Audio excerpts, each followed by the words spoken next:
It is 6:30 here now, so Yes. if we could start the talk, that would be lovely. So, welcome to the Inner Space Covent Garden talk. Our talk today is reduce anxiety and soothe your stress. I think we can comfortably say that stress and anxiety happens and affects us all in varying degrees. It all becomes a problem only when we stop enjoying life's simple moments and start to take a toll, and it starts to take a toll on our well-being. We would all like to gain greater control over our stress and anxiety, right? But is it possible to stop stress and anxiety even before it starts? If it does seem impossible, there surely must be something we can do to reduce our anxiety and soothe our stress. We've asked our speaker today to share her tools on how to de-stress and relieve anxiety, how to manage our minds more effectively and cultivate more calm in our life. Our speaker is joining us from Melbourne. Christine Westbury has spent a considerable number of years as a medical researcher in child disability, working at the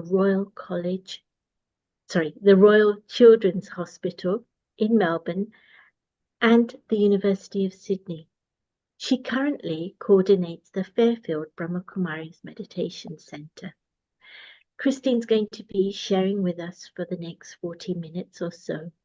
And then she will do a short guided meditation. And the idea of the meditation is that it lets what you've heard settle both in your mind and your heart. So it's something that you'll be able to use in your life.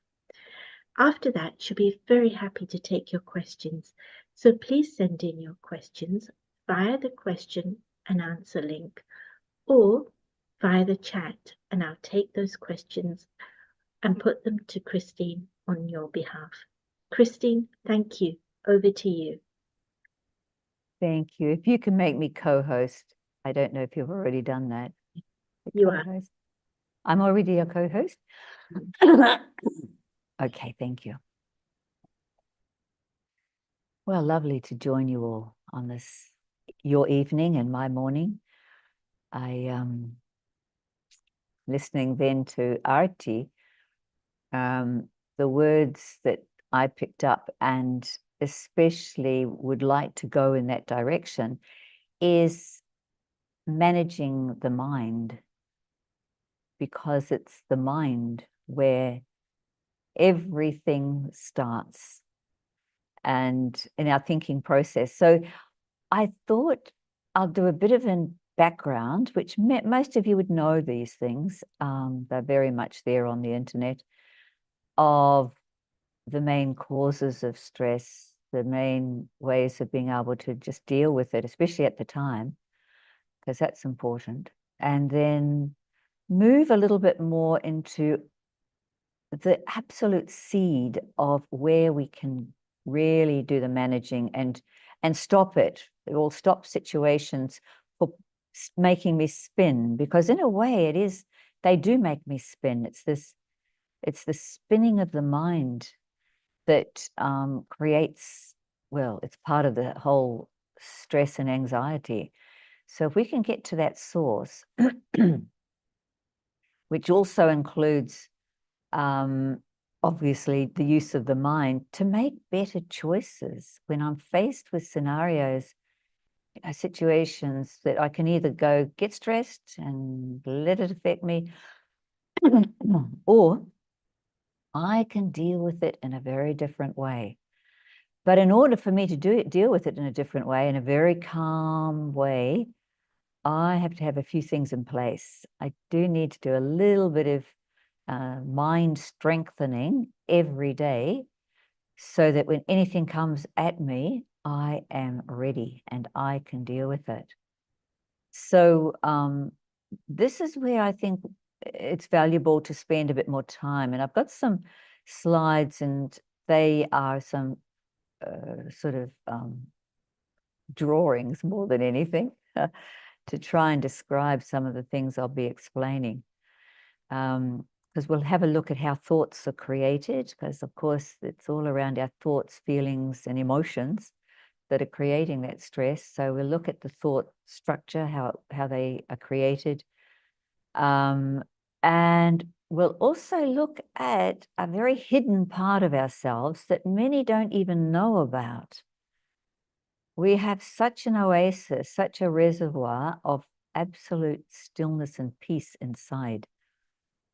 And if we can keep touching and, touching base with that as often as we can, especially in the mornings to start the day, that is where a lot of my stability sits. Because we need the mind to be so stable. We need the mind to do a few things, actually, but stability is a very big part of it. Just on that note of stability, and how some people can cope and others don't with, things that come in front of us. I know this person who is, one of our biggest universities here in Australia. She's pretty much a dean as well as a professor there. But not only that, she is part of about 4 or 5 or 6 other boards and this and that, and a huge demand on her. And I look and see the things that she's doing, and I just go, wow, I would not be able to cope like she does. And her ability to cope is amazing. And now this is, I would probably suggest to you, which I find really helpful, is to watch for those people who have the ability to stay extremely stable and calm, no matter what's going on. They do exist. And of course, there are times maybe they don't, but you'll see times when they do. But find out what they are doing as well, because they are our samples, examples. We witness what and how they do things. Like she has this ability that, and I've seen this in others as well, whereby, she must have probably about 20 things or more to deal with right there and then on that spot, places to be, people to talk to. But when anyone comes in front of her who might not even be part of her schedule, she has the ability to make her mind so concentrated and focused on this very, very moment. It's like nothing else exists. Now, this is an art, and it's the most beautiful art of giving so much to honor others, that when someone's in front of her, it's like no one else exists and nothing else exists. Her mind is completely concentrated on that interaction. And you feel on the other side, which I've been, you feel as if you're the most important person in the world. It's like no one else exists for her. And that's a very beautiful thing to be able to do for someone, because her mind is not going everywhere. It's not, even though she's got a backup of it's really dozens of things that are going on right now or, soon. She just doesn't live in those times, in those moments. So to watch someone like that is really valuable.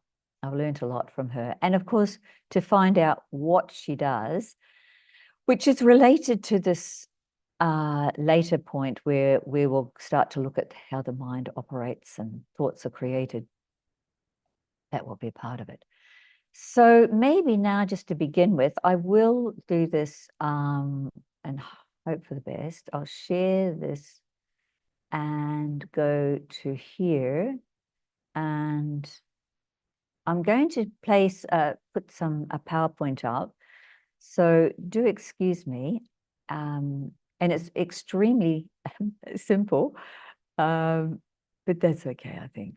All right, so I think I'm doing what I need to do here. And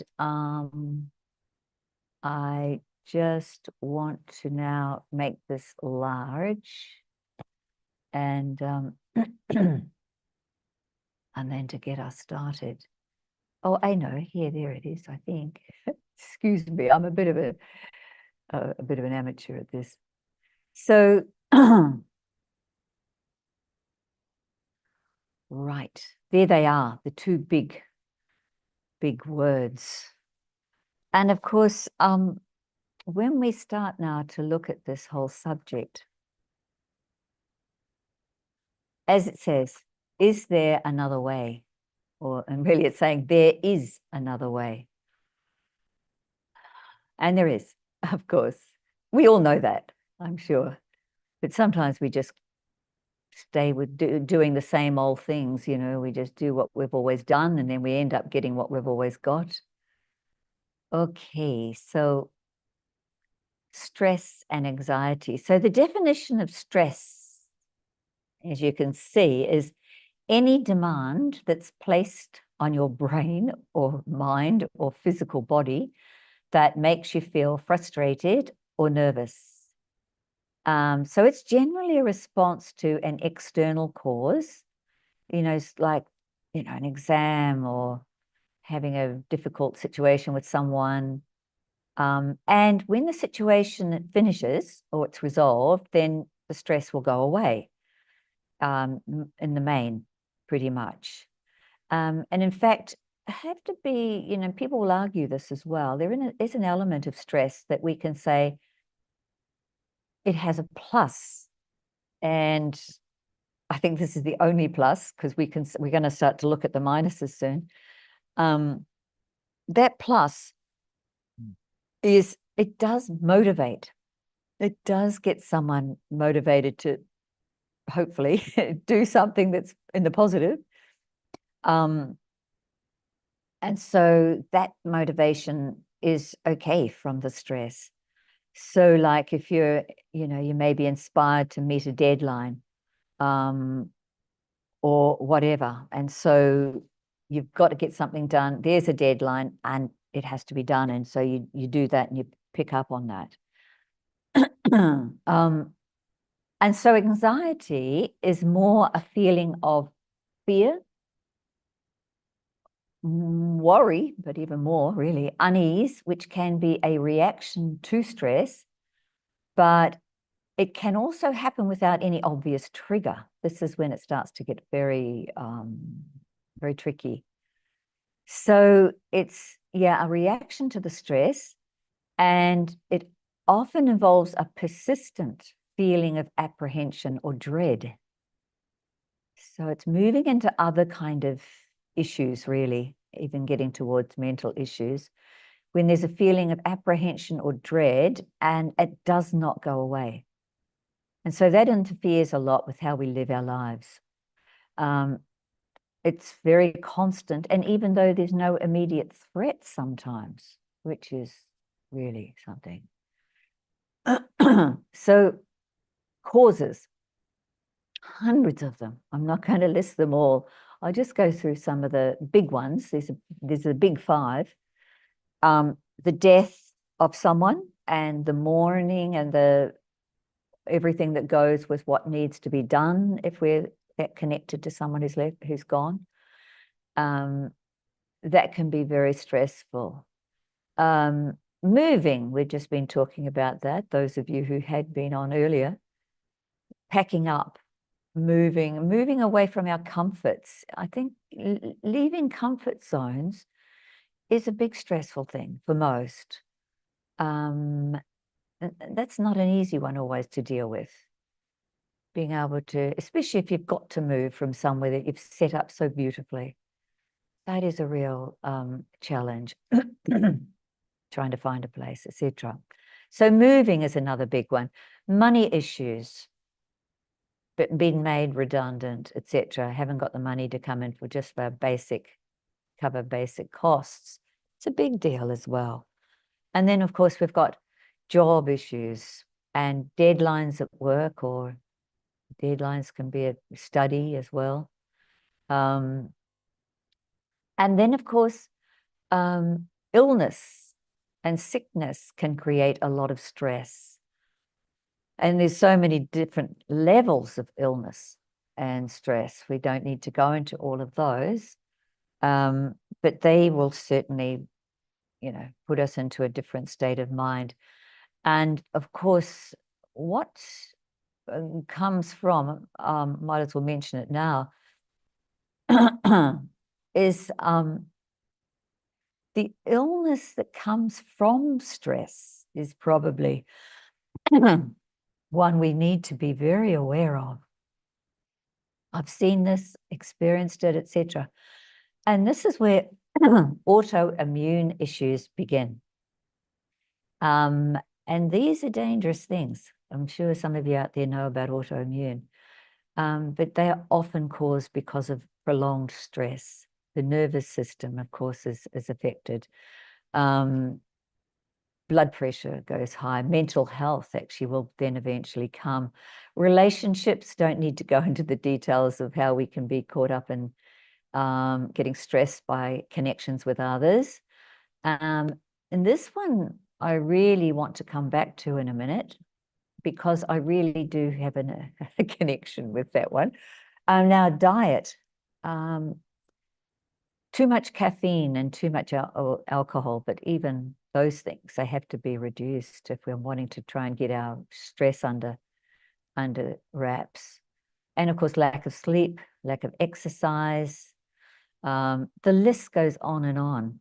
But the one I just thought I would take up was this one on multitasking. Mainly because, especially the women out there, they're renowned for this, having a head filled with so many things for a start, having an endless list, often not being able to say no to things, or even purposefully creating more things because of sometimes it's approval seeking, many different other aspects. And what happens, and this is the same with all stress in a way, but this one especially around multitasking and being so frenetic with so much going on, that the adrenaline is pumping, and of course we know that, and we get addicted. We don't know this addiction very well, actually. It's very invisible, but it's a dangerous addiction. So adrenaline is there. And yes, those illnesses up there are what are the ones which will come. Now, some self-soothing tools to be able to deal with some of these things. Deep breathing. So when they do come, these are some well-known things. Just breathe deeply and long breaths. This is when anxiety, especially. And I'll sneak in with my shush technique here, or maybe we can do that later. We'll do that later. It can come up. And to be able to come into the present, there's a thing out there that they recommend. It's called the 333 or the 333 rule. And it's all about bringing you to be totally here and now, because the stress is taking you everywhere. And so it just says to look for 3 objects where you're sitting, to listen to 3 sounds, and to move 3 parts of your body, just to be able to become present and take your mind off all the other things. Simple, but these things have a place. Exercise and muscle relaxation, just tensing the muscles and then relaxing, tensing, relaxing. And of course, this is all about endorphins, creating endorphins, which are natural mood filters, and reducing those stress hormones. Visualizing, just visualizing some beautiful scene of peace, rivers flowing or whatever, and imagining these kind of things. And journaling. Sometimes when we're too stressed or definitely anxious, it's something we don't even want to go near. We just don't put that time and energy into it. But those times which they're lowered, those stress levels, this is important, to just write down what it is, all my thoughts, my feelings, and then start writing down my good qualities. Because a lot of these things are based on lack of self-respect, actually. My self-respect isn't going well. Mindfulness, meditation, and recharge. These are things which are absolutely, I'll go into more depth of those as we go further in. Talking to someone that we know, opening up to a friend, getting involved in hobbies, making sure we get exercise, ground ourselves. Because we're too much often in our heads when we're into stress and anxiety, overthinking, over imagining what can happen. Hasn't, but this could happen. And so we get into that feeling of dread. Building self-confidence as well, needed. And keeping a diary, which is like the journaling as well. Okay, so I'll sneak this in now, which I find is incredibly helpful, are affirmations. Now, I'll especially share ones that I have used, I've encouraged others to use. My sister was going through a marriage breakup and she was incredibly stressed. I mean, we didn't write that on the earlier things, but marriages and births and deaths, etc., they all come under the same category. But one of the ones I kept saying to her was, Glenda, all day, I want you to say to yourself with such determination, I will never let go of my peace and happiness for anyone or for anything. And I say, you must just keep saying that over and over, because especially when stress and worry and upset were coming in, she found it really helped a lot, that I will never let go of my peace and happiness for anyone, for anything. They're too sacred to me, so important for me. So that's one affirmation. Just two I'll share. This is one that I did probably 40 plus years ago when I went to see someone. And it's before I got into this practice of meditation. But this is one she said, look, just say this to yourself. And it really helped. There is plenty of time and space for everything I need to do. Because sometimes we just get so stressed because of too much, we can't fit into the day, etc. It's plenty of time and space for everything I need to do. And to just, keep saying that and feel it. Can't just be saying it without the feeling. And this one is to do before I go to sleep. And maybe some don't connect with that word meditate, and that's okay. Just maybe use the word like recharge or refresh. But before going to sleep, I recommend this to everyone actually doing the lessons that we do take.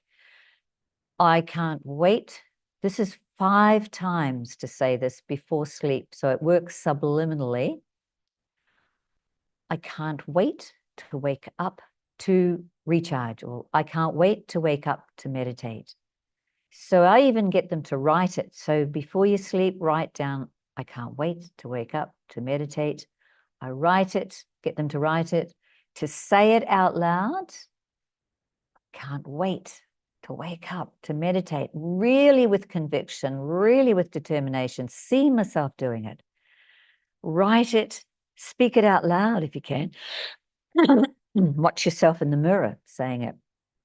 These are the last things to say before going to sleep. So it sits in the subconscious and works subliminally, so that when I do wake up, guess what? That will be the first thing on my mind. It's the way it works. My final thoughts will lead me to my destination. It's an old saying. So on going to sleep, if I have those thoughts, I will wake up with that intention and interest and want to do it. Because as we go on, I'm going to explain how essential it is to get our evening practice going. Okay, now I was wondering, I hope it's okay. I was going to share the screen, and so you might be getting bored of looking at all of these things, but I don't know that I'm any less boring. So maybe I won't go back and put my camera on. I like. Okay, so this is now beginning to go into the depth of the source of where my stress comes from. And we need to get to this. So here we're going to look at, firstly, the formula for my life. And it's very simple, because it involves also the power of choice. And of course, well, I'll just explain in a minute, to make better responses. So here is our formula for life. Something happens. Might be just my mind imagining something. Still, it's a stimulus. Something happens. I respond. I give a response. And that creates my life. My life is completely a result of everything, all my responses. And make a note that it's my responses on what I choose to respond. It's nothing to do with anyone else, actually. I can be faced with any amount of things, no matter how they are, and I can respond in a way that is going to make me feel very good at the end of the day. Now, these are other aspects. Now, in our formula here, and we'll dip into soon as well, is that when my thinking is on autopilot, which means something happens, even a thought comes in, and I just react. Something happens, I react. Something happens, I respond. And there's no in between to be able to give some thought to that. Someone just said something and it just riled me. It just triggered this old response, this old feeling. So the old habit jumps up. And so I respond in that way of, let's hope, in that way, in a negative way, let's say. Someone says something in a way I don't like, gets me upset, gets me stressed. So I just react how I've always done. And then, of course, my life becomes the way it is. And if it's positive, it's good. And so in order for us, and by the way, our thinking on autopilot, where we just do what we've always done, get what we've always got, at least 80% of our day is spent on autopilot. And if we're getting positive results, that's absolutely fabulous. Just keep doing it. But if I'm not, we have really got to do some changes here to make our life much better. And so in order to do that, we have to create a space. This is going to sort of go the other way around. So something happens, and before I respond, I need to press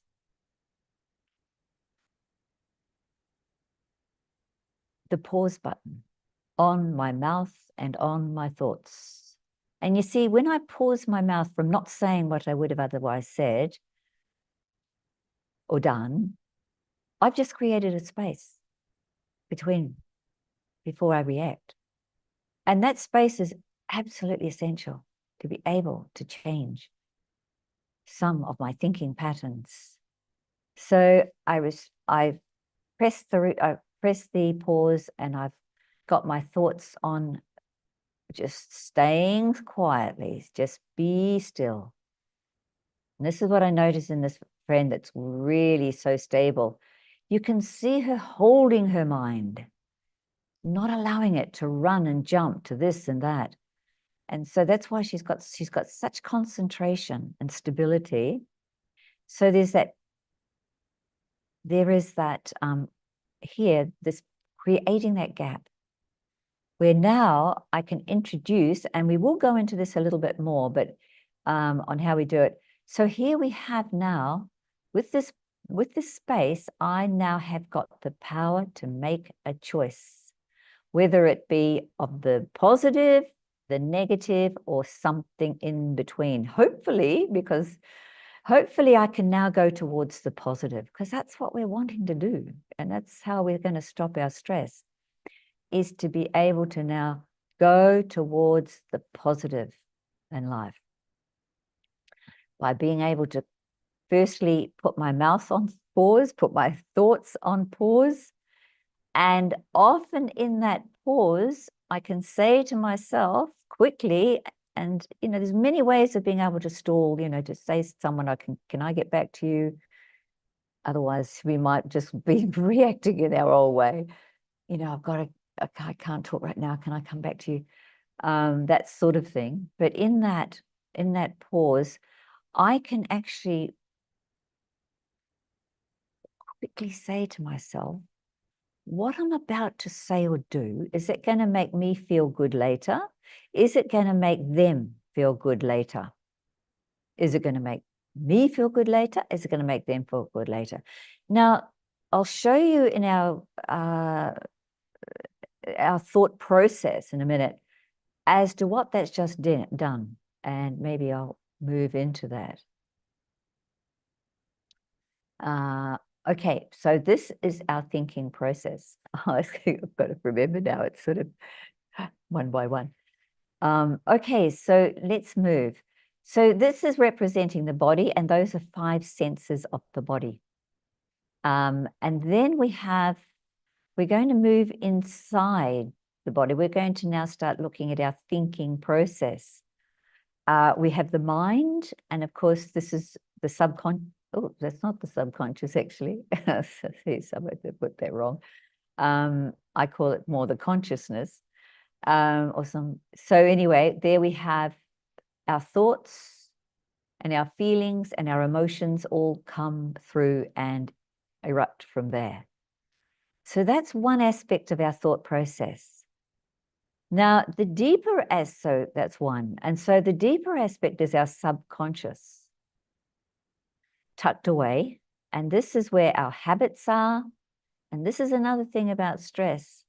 It's a habit, mostly, and even really anxiety.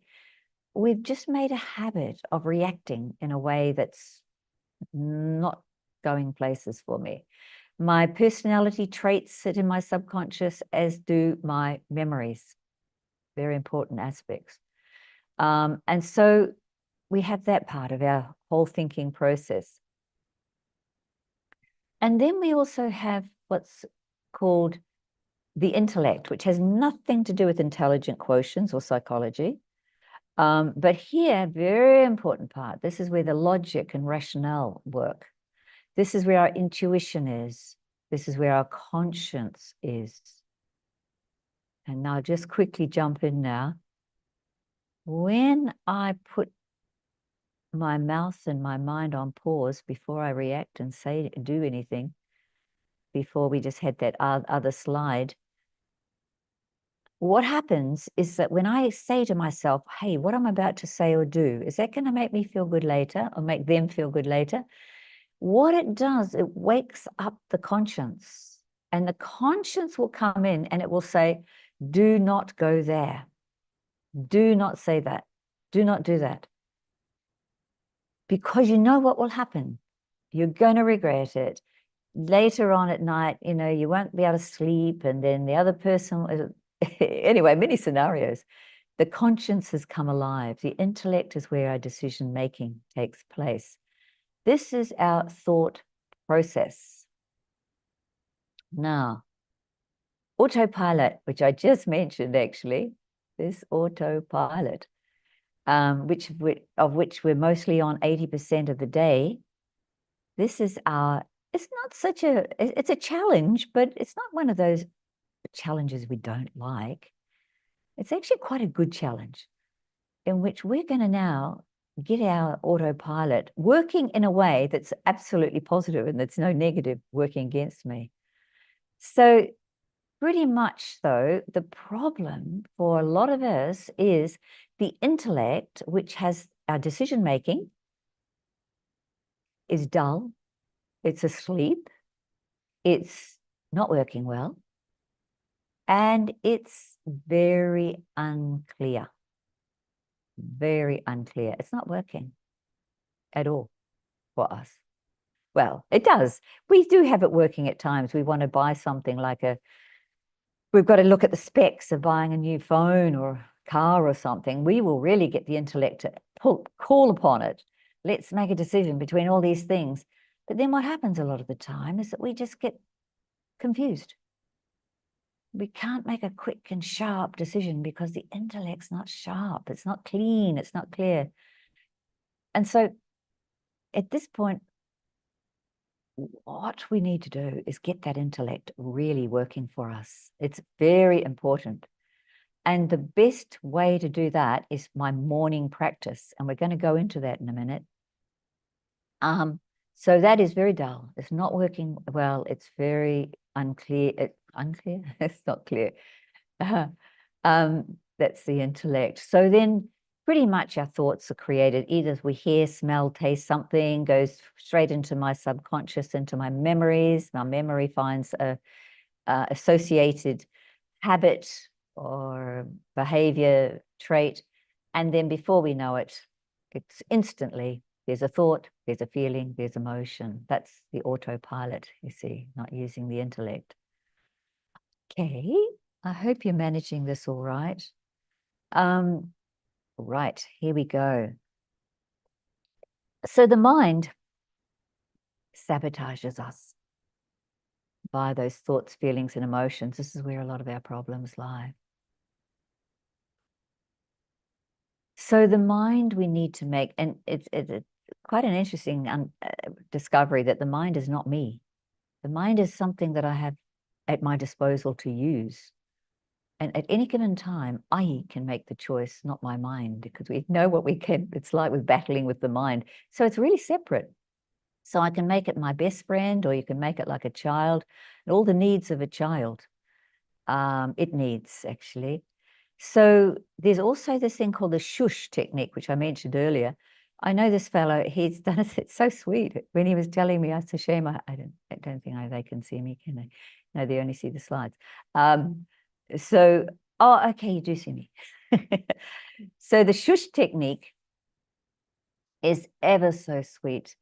So when we get to that stressed or anxious, as we said, breathing is one, but shush as well. It's like holding the mind in my arms. And it's like it's so distressed, and then stroking it. Just like that. And just going, shh, it's okay, it's okay, it's okay. We'll sort this out together, don't you worry. We will sort this out. So like good friends, like parent and child, seeing an upset child, it's okay. We will settle it, and it will settle the mind down. It has a very nice part to play. And like a child and like this mind, we need to praise it when it's doing well for us, doing things at work. But we do have to set boundaries as well. We have to give quality time to listen to this mind. What's going on? Okay, why are we thinking like this? Why are we feeling this way? Let's find a solution. Come on, the two of us, we'll get this. We'll get to the bottom of this. We won't let this take us down and make us stressed and worried and upset. Okay, so now this is also a big part of it all, to know myself. Let's go. And we're going to look at our real true self, which I didn't know this 38 years ago. This is my true self. My true self is made up of 6 main things. They're all the things I want to feel in life. Love, peace, happiness, truth. Just think of these things yourselves. What are the things deep inside that I want? Power, strength. I need inner strength. I want to start this, exercise and stick at it. I need that strength. Purity, very sweet ones, like a child. The innocence of a child, very beautiful. Now, these are what I call the diamond. These things that we see in this diamond we all have in us. This is our true self that's seated inside us. And of course, that's within our consciousness, well, within the mind. Well, the mind's there as well, but it's all contained within. 8 billion of us have this little invisible diamond within us. And that's why there's often the calling for love, the calling for peace, the calling for happiness. It's in there, but it's not flowing anymore. It's not flowing. It's not able to flow. So sad. Once upon a time, it just did. It's a long story that goes with that, though. Once upon a time, it did. But then now, over time, what's happened is that that beautiful diamond has been, it's been overshadowed. It's covered over by my negative habits that I have allowed to be created. So they are there. And the reason is because once upon a time when I had that love, peace, and happiness just flowing naturally, it worked. But now, because they're not, I go for temporary things to try and give me love, peace, and happiness. And I probably don't need to go into what all of they are. It's because I'm feeling empty and needy. And of course, the reason being I'm being sabotaged by the unreal acquired. Remember, these are not my real self. These are acquired. And these are anger, ego, attachment. They each have a long story, but we don't have time for that today. Tonight, I'll say. Greed and desire. And these things on the right, we have been adopting a lot of those a lot of the day. And where, of course, does stress and anxiety fit in those? They do. And so this is what we've done. We have taken them on board, but my beautiful self, never forget that we are that diamond. And yeah, we've got a lot of stuff surrounding the diamond that we've allowed in.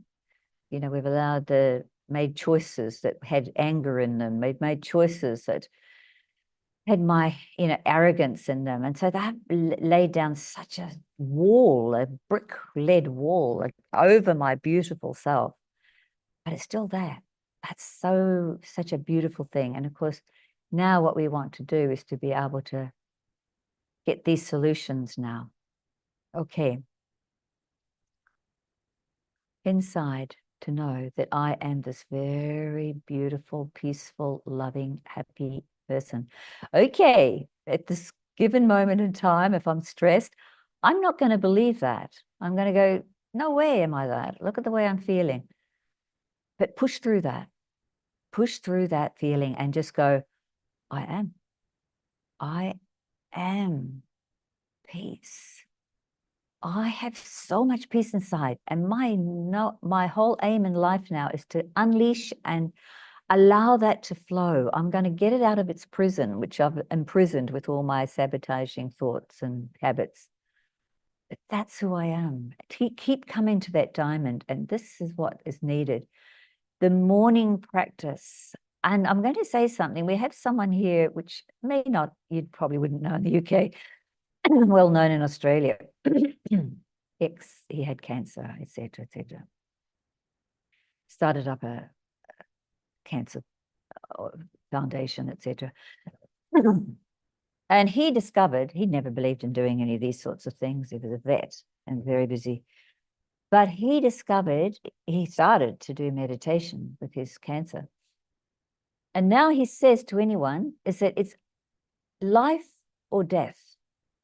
It sounds pretty strong, doesn't it? As to whether I do or don't have this morning practice. And I'm thinking, wow, it's pretty strong. But from my experience, I totally, totally agree. Totally agree. It is essential to start my day with even 5 minutes. And the mind is going to try and trick you and say, we haven't got time. Come on, we've got to get to work. Don't believe it. Don't believe it. Because you've done your affirmation the night before saying, I can't wait to wake up to meditate. The thought will be there. So then I sit and I have my beautiful, just listen to, you must all have access to some of these beautiful meditation relaxations. Listen to one of those, 5 minutes. Longer if you can, but no, 5 minutes is also very valuable. Morning practice. That's so important. I can't tell you how much. Self-help knowledge. read something. This is as well as read something uplifting, even it may be just a quarter of a page of one of these lovely self-help books. Of course, you know, in London, they've got even at the Covent Garden, they've got huge numbers of things that are really uplifting.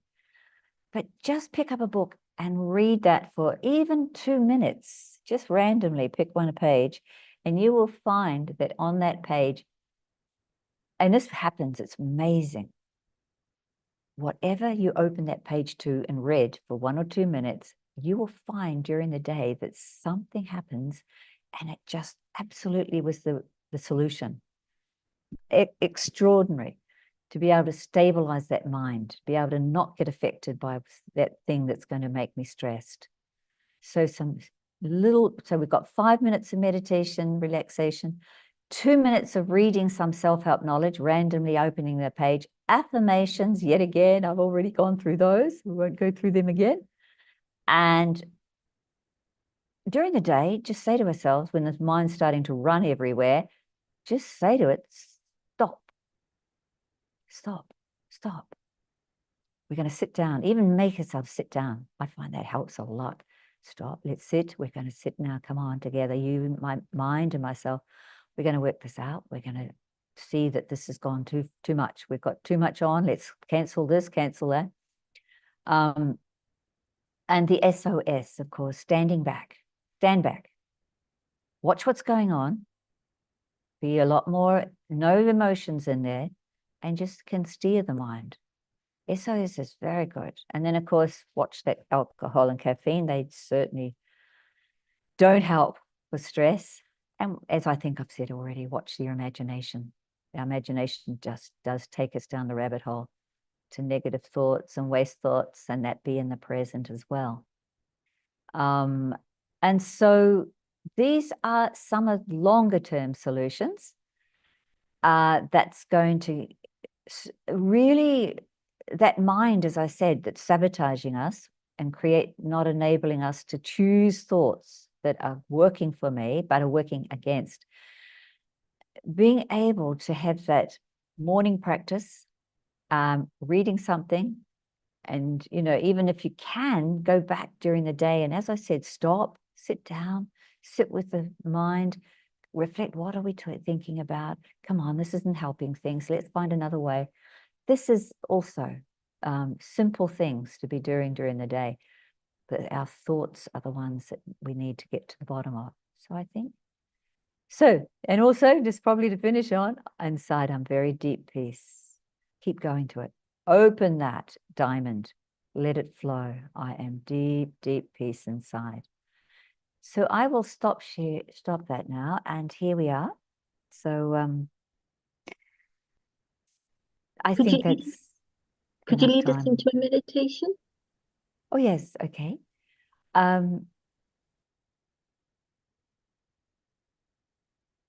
Now let's just, in this quiet,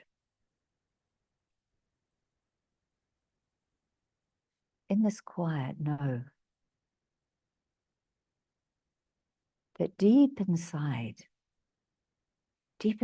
me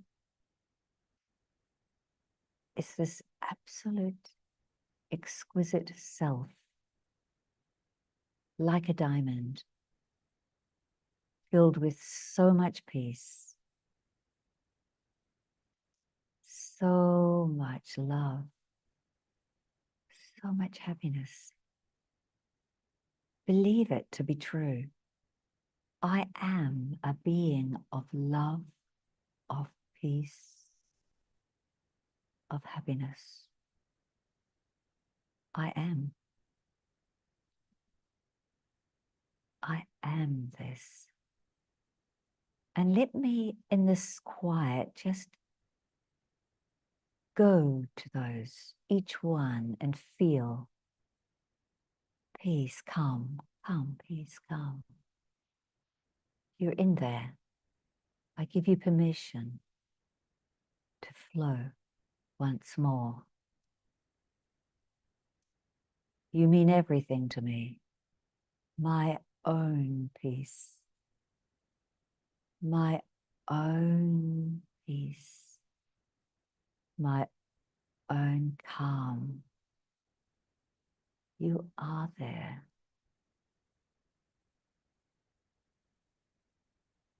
I allow you to flow once more. I choose you. I choose you, peace. I choose you, calm. I choose you, happiness. You're available, waiting for me to choose you. I choose you. I give you life again. Freedom to flow. I choose peace. You are my friend. You are there waiting, always, to be allowed to flow into my life.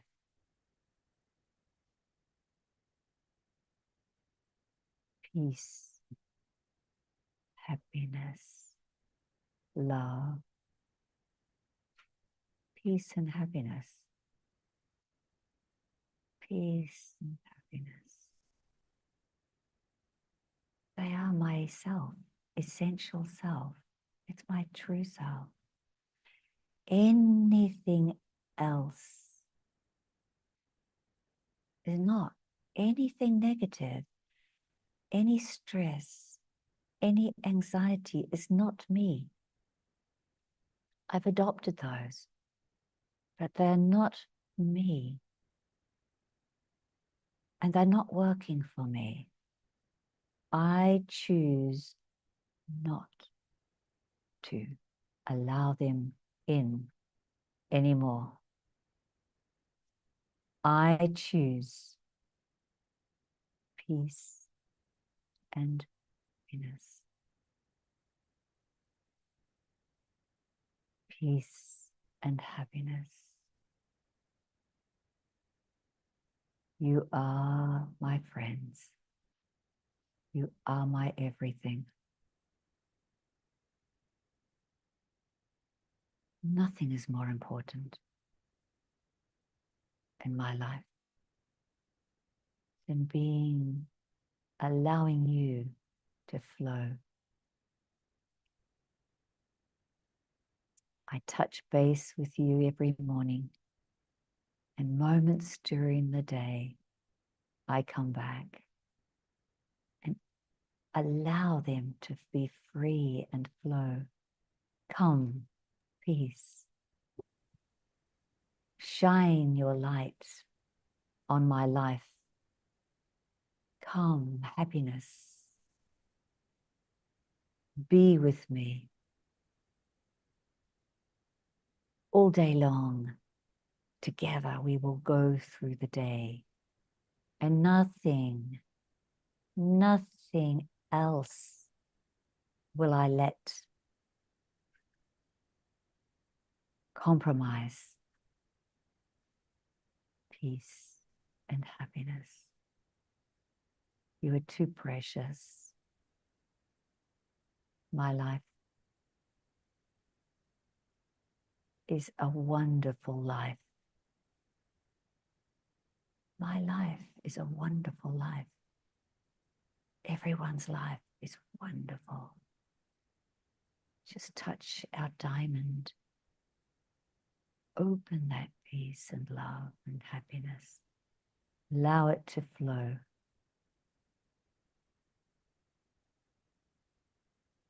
Peace. Peace. Calm.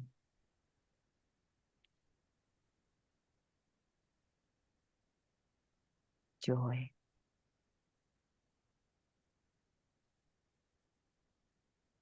Peace. You come with me all day. You will be by my side, in my mind. I choose you. I do not choose anything that will make me stressed. I'm on the lookout for taking on too much.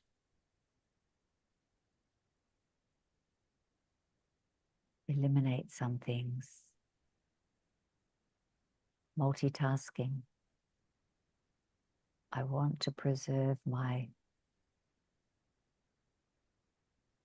mind and mental health. Multitasking is dangerous long term.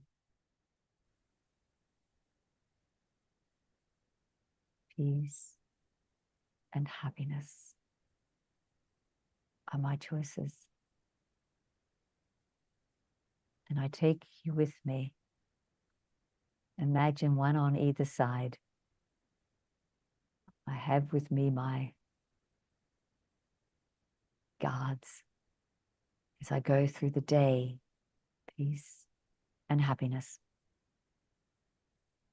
And they are my greatest friends. They are who I choose.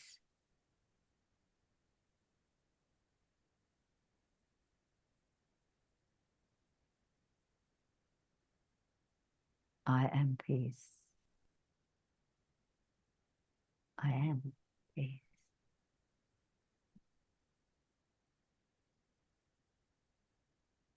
I am happiness. Believe it to be true.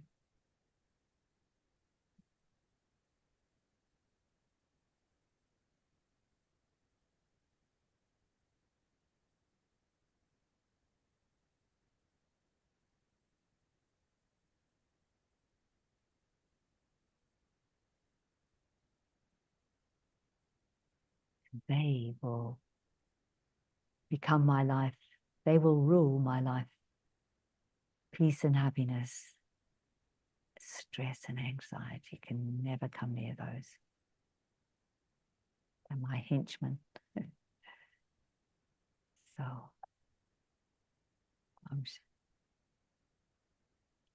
yes, Arati. Thank you, Christine. I don't think anybody can walk away from today without completely feeling completely de-stressed and soothed. Just your voice takes us on a journey and relieves us. So thank you for that.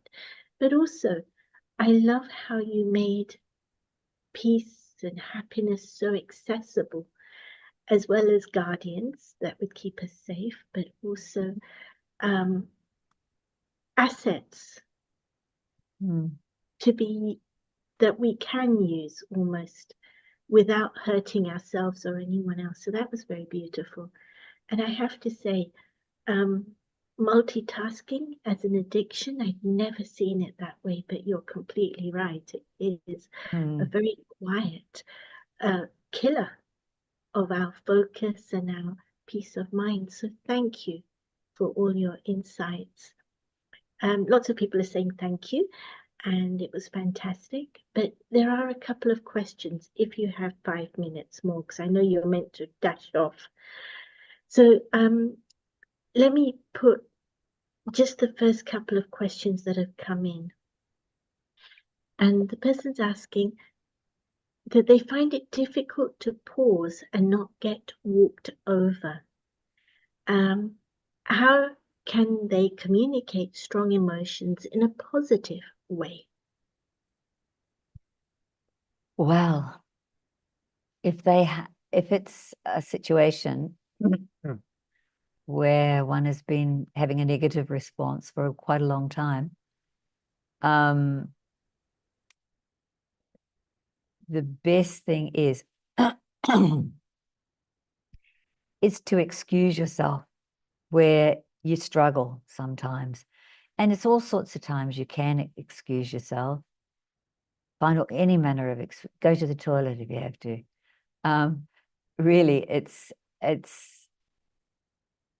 sometimes not so easy when we're starting to initiate a new practice, because the habits are so strong. We all know this.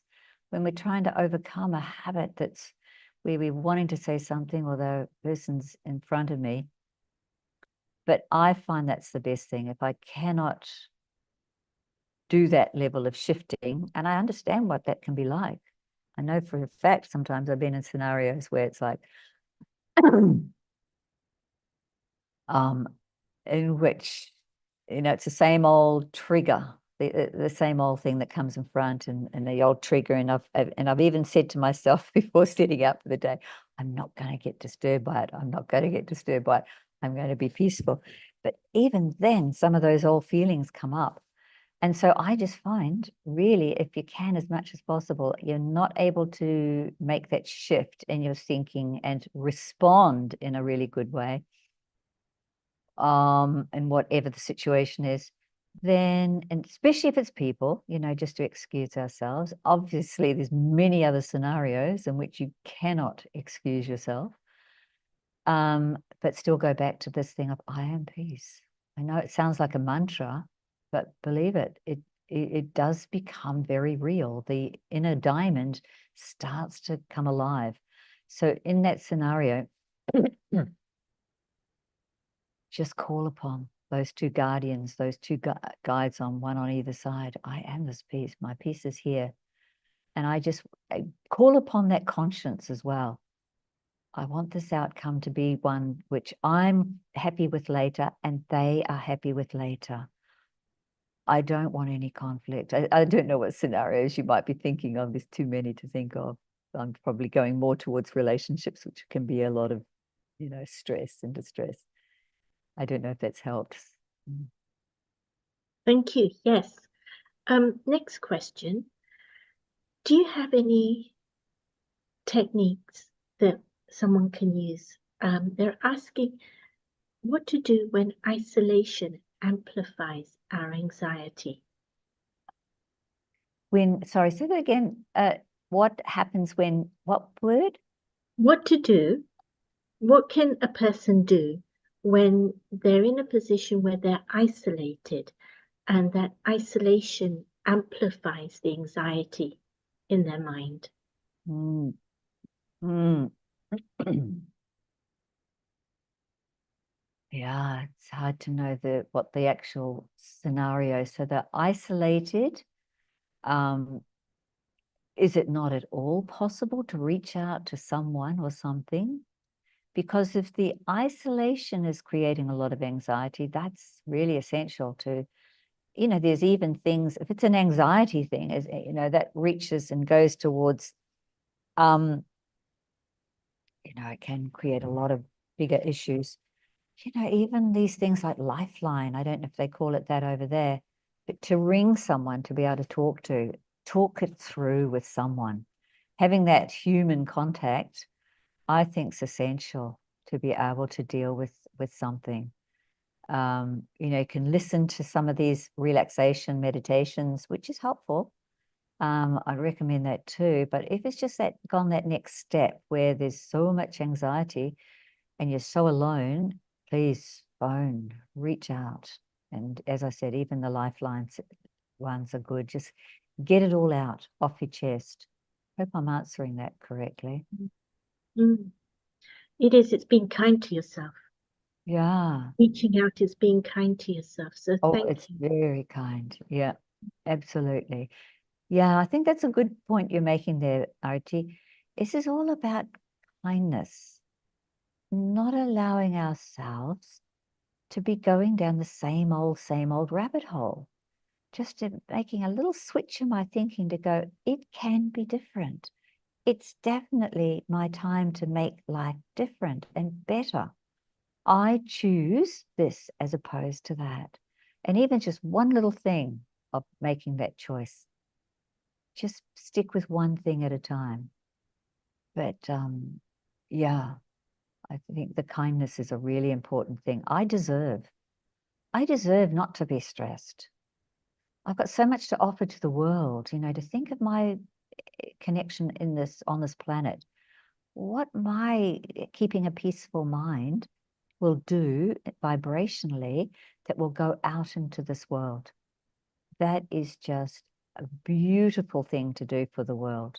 It's so desperately in need to be able to send out peaceful thoughts. You please, please, please. And here someone's talking about multitasking. Ah, yes, yes. I think this thing of getting caught up in this modern world scenario, I think that's a bit of a, I think we've been distracted, but can't think of the right word right now, but it's so false. It's so false. You know, to stand in front of a person talking to them and my mind's thinking so many other things I should be doing, where I've got to go, and not giving quality. And this is a kindness as well, not giving that quality time to that person standing in front of me because my mind is multitasking, wanting to run here, do this, do that. Got to get here, got to get there. I think that's so yeah, it's not kind to them as well, actually, which then invariably becomes not kind to myself as well. And yes, it's a dangerous thing, very deceptive, actually. I've thrived on it, actually. I've got had a terrible habit with this one, calling it a habit. It's a habit. These habits are very deceiving. So, yes. And one final question. Yes. Can you give us a tool that would help us if we have compulsive thoughts and we're not able to step away from them easily? Yeah, it's to what level that is. Compulsive thoughts and cannot step away from them. Well, there's always the replacement therapy, is to introduce as many other things that will get you out of it. You know, the three threes, triple three. Get into the present moment, get grounded, go for a walk, do physical things, you know, go back to the basics like that, exercise, breathe, that shush technique of, you know, it's okay, it's all right. You know, we don't have to keep thinking like this. Talk to the self, talk to this mind that needs so much soothing and settling. You know, we don't have to keep thinking like this. Come on now, let's think of a better way. It's a better way out there. We can do it. Let's choose, yeah, phone a friend, or let's do this, or let's do that. So those kind of things, settling the mind down, talking to it especially, and yeah, introducing other ways of thinking.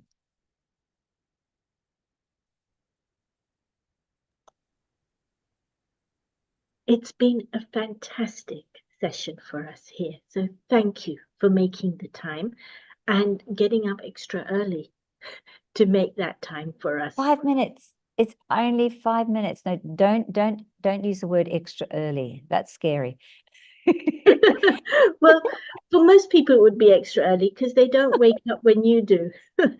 That's for No, sure. don't think about that. I'm just, you know, I just suggest, like Ian Gawler says, even just 5 minutes before you get started, out of bed, keep the, you know, just 5 minutes earlier, you set the alarm, out of bed, go and sit, listening to something that's really constructive. You know, some people like Shivani. I don't know if over there they watch Shivani.